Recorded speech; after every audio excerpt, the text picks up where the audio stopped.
So I'm going to be playing this Steam game that I found called Dagon. I know it's like from the same author of as Cthulhu, H.P. Lovecraft. It's a horror game. Okay, yep.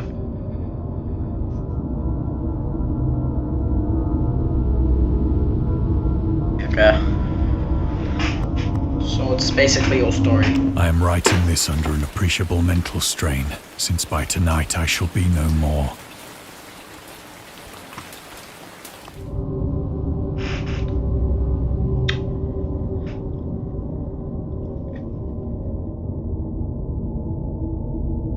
So I have read the short story, so I know like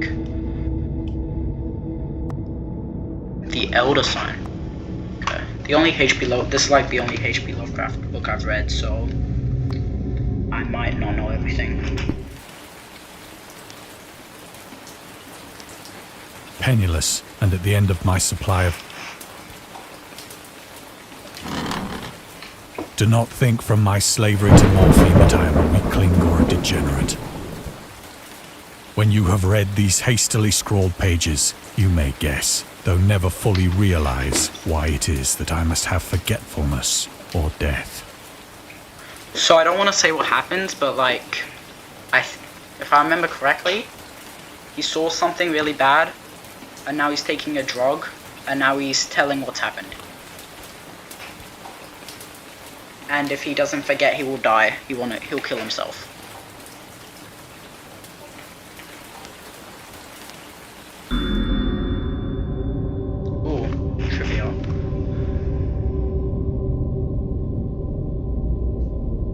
I didn't know that.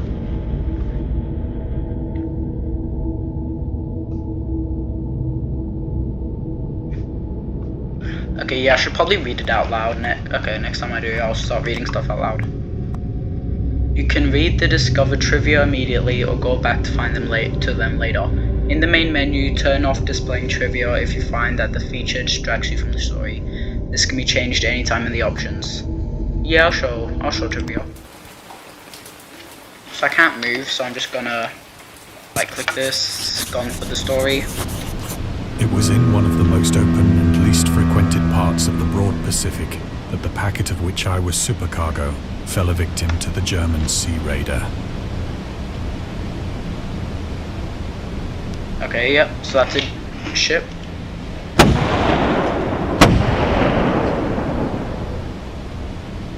The Great War was then at its very beginning, and the ocean forces of the Hun had not completely sunk to their later degradation, so that our vessel was made a legitimate prize, whilst we of her crew were treated with all the fairness and consideration due us as naval prisoners. What flag is that?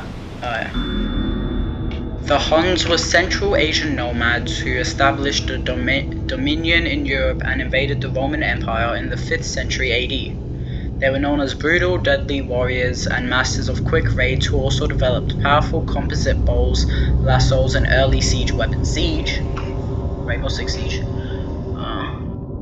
During World War I, the British used the word Hun as a synonym for Germans in order to emphasize their brutality.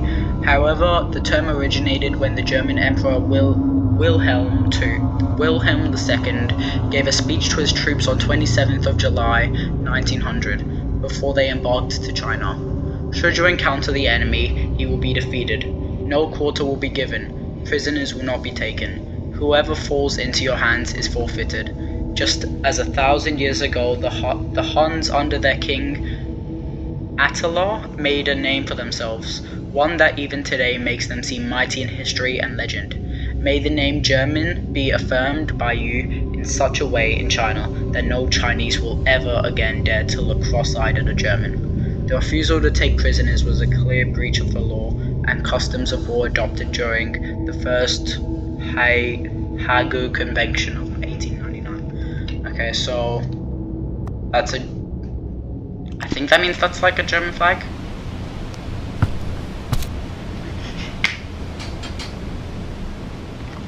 So liberal, indeed, was the discipline of our captors, that 5 days after we were taken, I managed to escape alone in a small boat with water and provisions for a good length of time.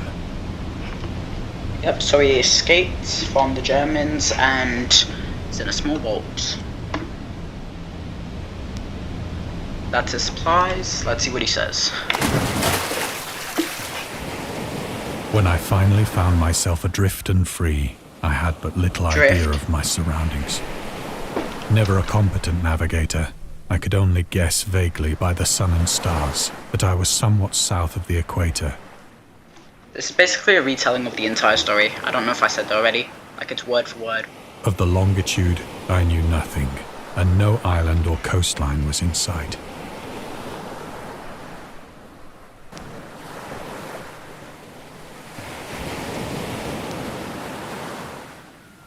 Only 6 minutes The in. weather kept fair, and for uncounted days I drifted aimlessly beneath the scorching sun, waiting either for some passing ship or to be cast on the shores of some habitable land. Drift? Driftier? I'm seeing a lot of resemblance. That's pretty cool. What do I click? Oh, that. Is there any... no trivia? But neither ship nor land appeared, and I began to despair in my solitude upon the heaving vastness of unbroken blue. The change happened whilst I slept.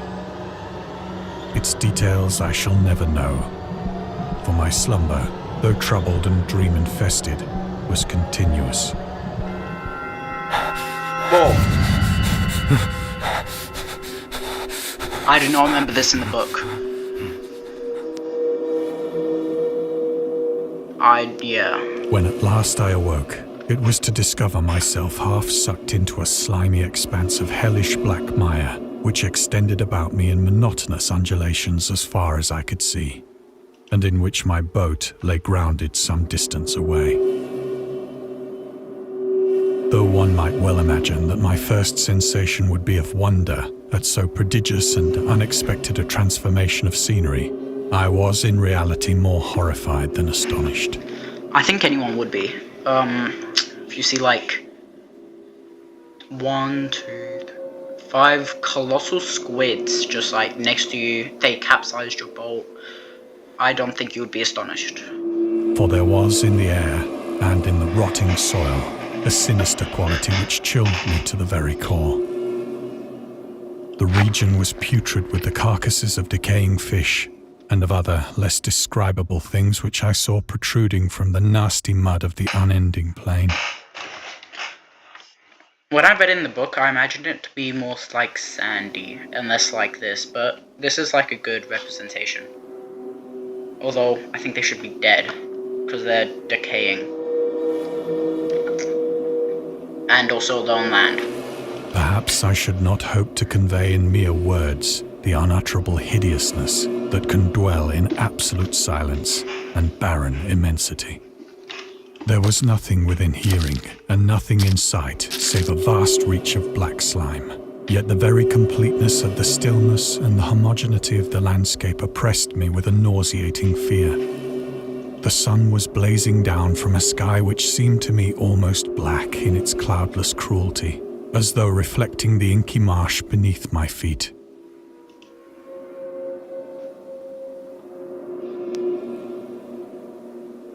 No trivia. Okay. Oh, I don't like that sound. As I crawled into the stranded boat, I realized that only one theory could explain my position. What's the theory? I don't remember, so let me guess the theory. What's that? What is that? Okay, the theory is that, I'm not looking at my, wait. Why am I trying, okay. My theory is that he got stranded, let me guess. Like, he fell asleep and then he landed on this island. Through some unprecedented volcanic upheaval, a portion of the ocean floor must have been thrown to the surface, exposing regions for which innumerable millions of years had lain hidden under unfathomable watery depths. That was not my prediction. I thought it was like gonna say how we got there. Volcanic upheaval. I mean, that could be a volcano in, like, it's H.P. Lovecraft, so... So great was the extent of the new land which had risen beneath me that I could not detect the faintest noise of the surging ocean, straining my ears as I might. Nor were there any seafowl to prey upon the dead things. Those are not dead. These things, like these squids, these Cthulhu babies are not dead.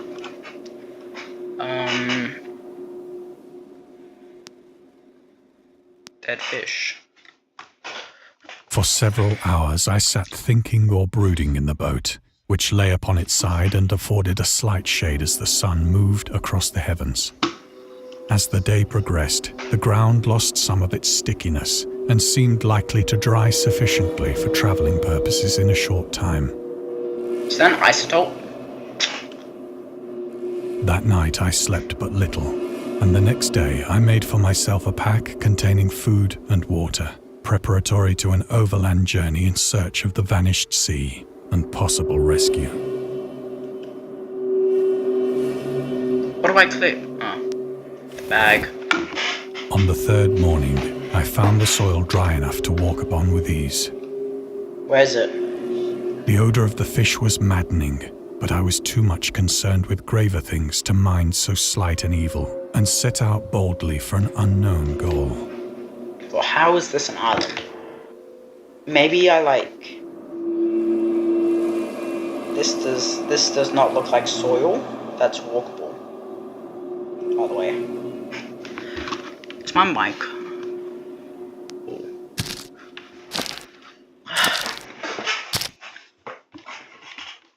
All day I forged steadily westward, guided by a faraway hummock which rose higher than any other elevation on the rolling desert.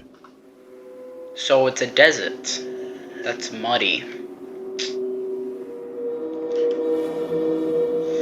I'm not buying it.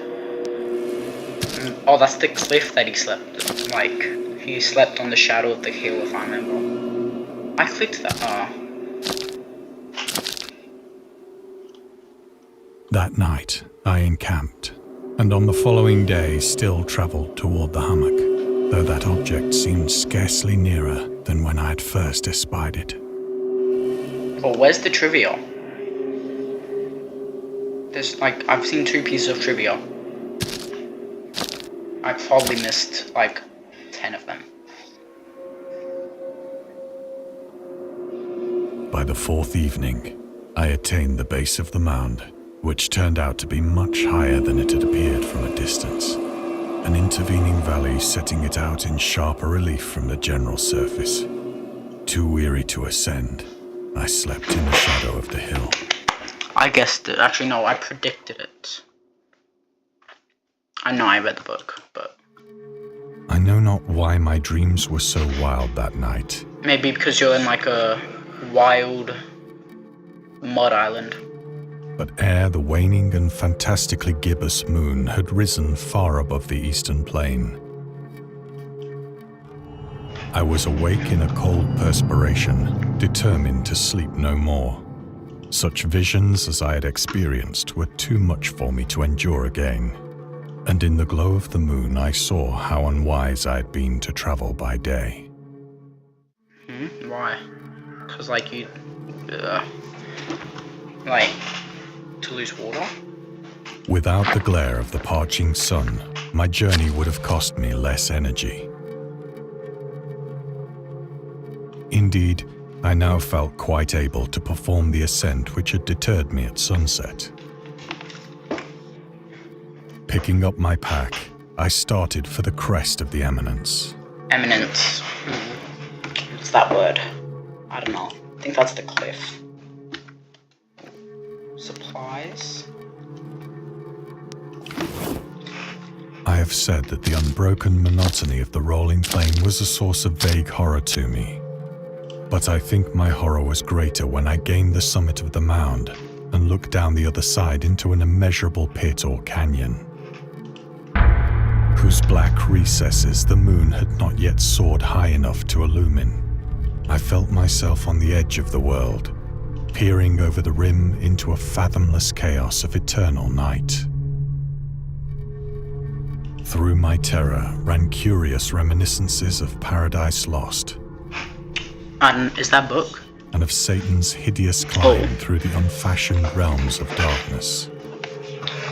As the moon climbed higher in the sky, I began to see that the slopes of the valley were not quite so perpendicular as I had imagined.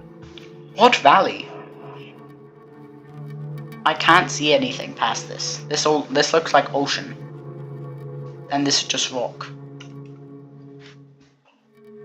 Oh, so I'm climbing down now? Ledges and outcroppings of rock afforded fairly easy footholds for a descent. Whilst after a drop of only a few hundred feet, the declivity became very gradual. Just a few hundred feet. Oh, I have to climb manually. Urged on by an impulse which I cannot definitely analyze, I scrambled with difficulty down the rock.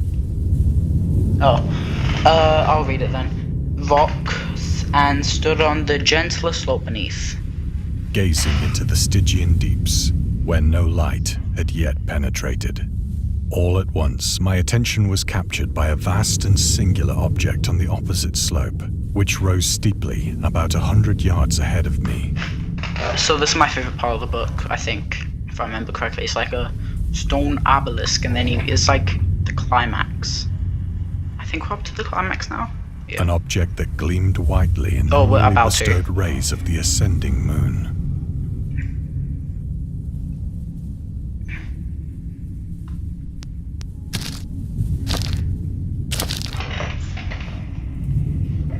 That it was merely a gigantic piece of stone, I soon assured myself. But I was conscious of a distinct impression that its contour and position were not altogether the work of nature. Yeah, I don't think this guy's very smart. I saw a giant squid island, like massive living squids on land in mud, and then you also see this massive obelisk. You wouldn't think that's nature whatsoever. A closer scrutiny filled me with sensations I cannot express. For despite its enormous magnitude, and its position in an abyss which had yawned at the bottom of the sea since the world was young, I perceived beyond a doubt that the strange object was a well-shaped monolith. Yeah, I did too. Whose massive bulk had known the workmanship and perhaps the worship of living and thinking creatures. Do you know what else is massive? Dazed and frightened, yet not without a certain thrill of the scientist's or archaeologist's delight, I examined my surroundings more closely.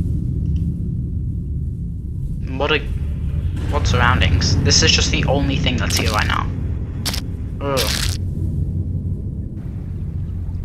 The moon, now near the zenith, shone weirdly and vividly above the towering steeps that hemmed in the chasm. This got a lot of complex words. And revealed the fact that a far-flung body of water flowed at the bottom, winding out of sight in both directions and almost lapping my feet as I stood on the slope. Across the chasm, the wavelets washed the base of the Cyclopean monolith. Cyclopean? Oh, yo, there's stuff showing on it. On whose surface I could now trace both inscriptions and crude sculptures. Can anyone, decode this? What does it mean?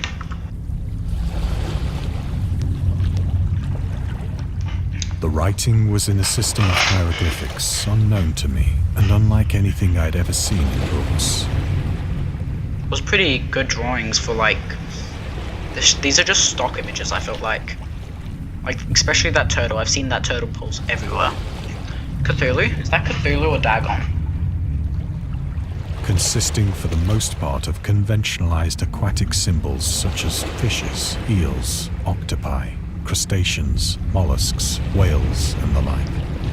Several characters obviously represented marine things which are unknown to the modern world.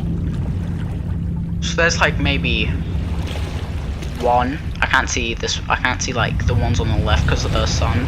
But I see one. That's just a squid. Yeah, I think that's just that one thing with like multiple eyes. but whose decomposing forms I had observed on the ocean-risen plain. Yeah, so maybe that's why you shouldn't have gone here. It was the pictorial carving, however, that did most to hold me spellbound. So there's a lizard, a shark surrounding Cthulhu. Oh, finally! Trivia.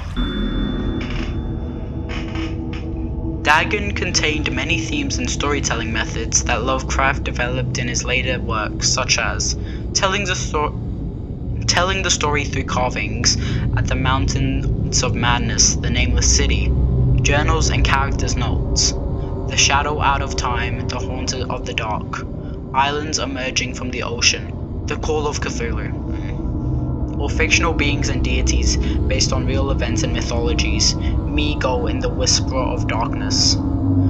It's also considered the origin of the popular Cthulhu mythos here.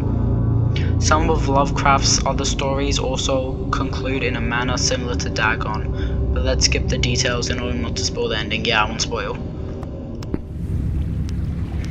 Plainly visible across the intervening water, on account of their enormous size, were an array of bas-reliefs whose subjects would have excited the envy of a doré.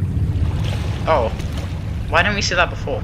I think that these things were supposed to depict men, at least a certain sort of men, though the creatures were shown disporting like fishes in the waters of some marine grotto, Oh, what is that? or paying homage at some monolithic shrine which appeared to be under the waves as well. Of their faces and forms I dare not speak in detail. Yeah, you can't see their faces or forms that way. Or are you talking about that thing at the bottom? I don't like that. For the mere remembrance makes me grow faint. Grotesque beyond the imagination of a Yeah. Poe or a Bulwer. Yeah, that's pretty grotesque, especially the bottom one. Like those, like that triangle bottom. Like it's all scary. They were damnably human in general outline, despite webbed hands and feet, shockingly wide and flabby lips. Feet? Where's the feet? Glassy, So bulging eyes, and other features less pleasant to recall. Yeah. They look like bringers of death. Curiously enough, they seem to have been chiseled badly out of proportion with their scenic background. Oh, wait, which one is he talking about? What? He's talking about the top of the bottom, like these things. Because these, yeah, I don't know. For one of the creatures was shown in the act of killing a whale, represented as but little larger than himself. Oh, yeah, that. Yeah, that guy's, like, pretty cool. They've got a lot of art about him. That's like, if you search up Dagon art, that's what's gonna come up. I remarked, as I say, their grotesqueness and strange size, but in a moment decided that they were merely the imaginary gods of some primitive fishing or seafaring tribe. Some tribe whose last descendant had perished eras before the first ancestor of the Piltdown or Neanderthal man was born. Piltdown?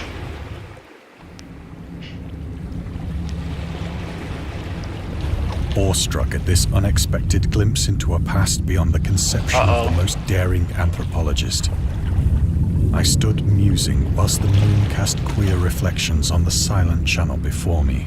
Yeah, I always thought it was like, in the story, I always imagined it on like the shore of the beach. Then, suddenly, I saw it. The creature, it.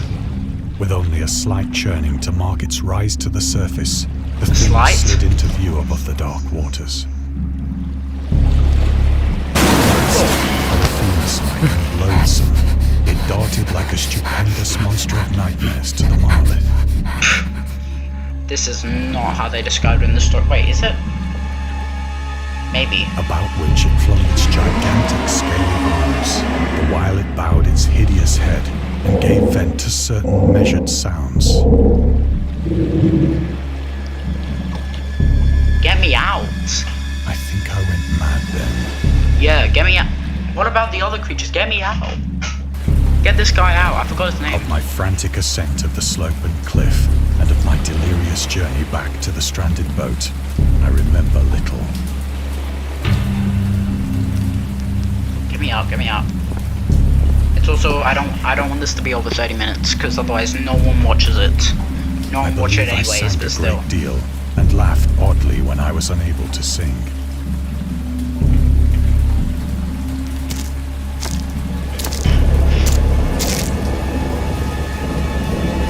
I have indistinct recollections of a great storm sometime after I reached the boat. At any rate, I know that I heard pearls of thunder and other tones which nature utters only in her wildest moods.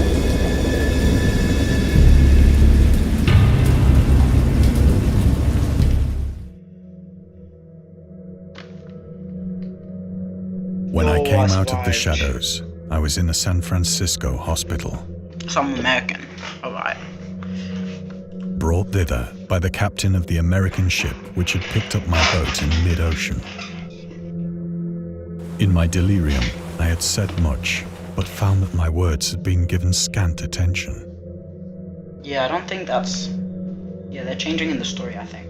Of any land upheaval in the Pacific, my rescuers knew nothing. So, yeah, I think they've made slight changes. Nor did I deem it necessary to insist upon a thing which I knew they could not believe. Never mind, no they didn't. I just forgot the entire story, I guess. It's really good.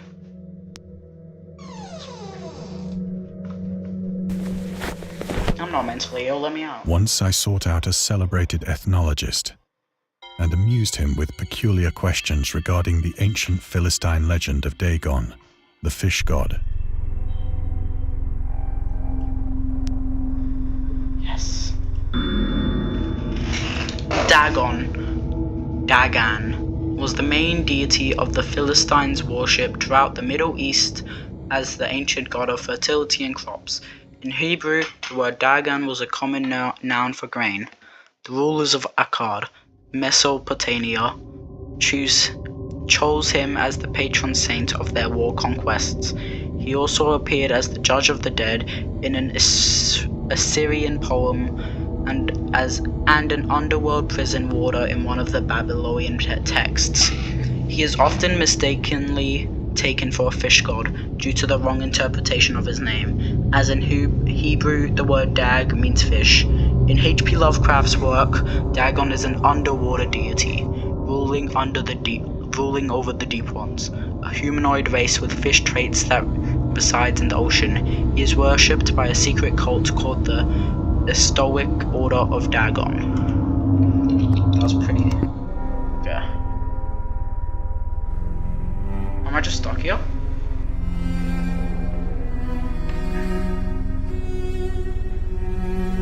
Oh.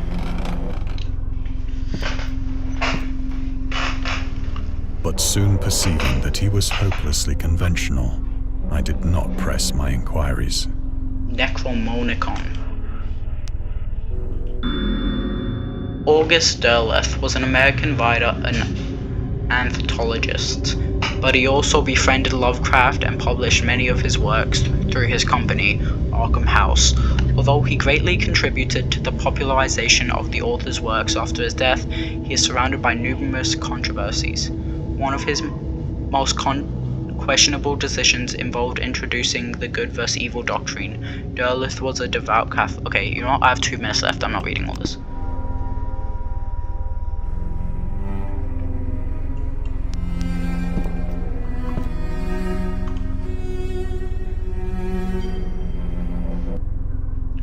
I gotta be quick. But what am I doing? Minute left. It is at night, especially when the moon... I tried... Yes, you tried but the morphine. drug has given only transient. So now, I am to end it all, having written a full account for the information or the contemptuous amusement of my fellow men.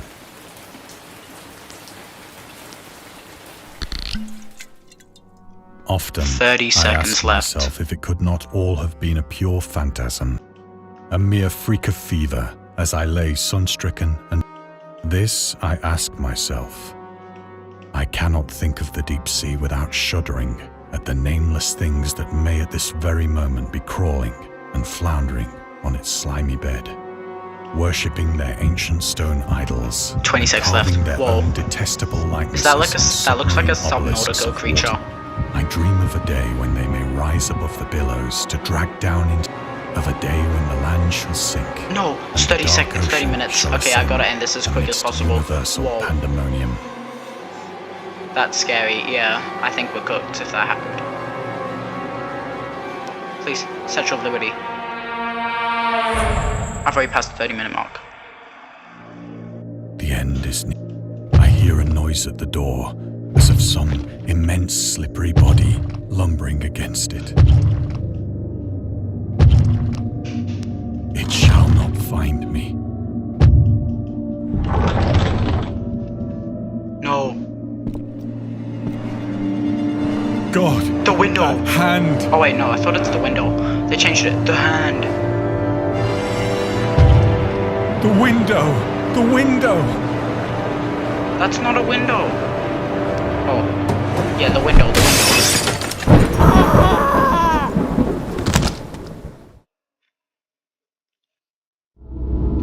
Well guys, that is Dagon. If you want to play it, it's on Steam for free. They've got some like DLC. Cthulhu's Bedtime Stories. I might play that next. Yeah. So I'm already a minute over time. I will try and rate this game. End of my video.